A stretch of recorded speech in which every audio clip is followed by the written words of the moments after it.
దేవుడు ఆయన బిడ్డల్ని సొత్తుగా ఏర్పాటు చేసుకుంటున్నాడు. స్వాస్థ్యం అంటే ఆస్తి.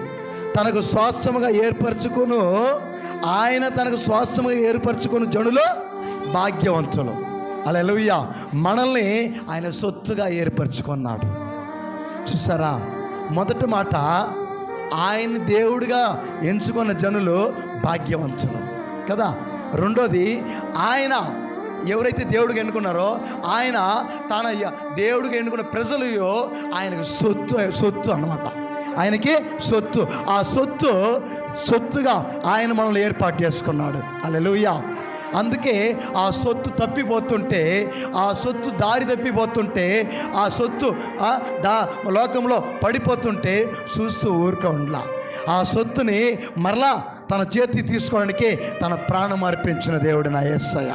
హల్లెలూయా.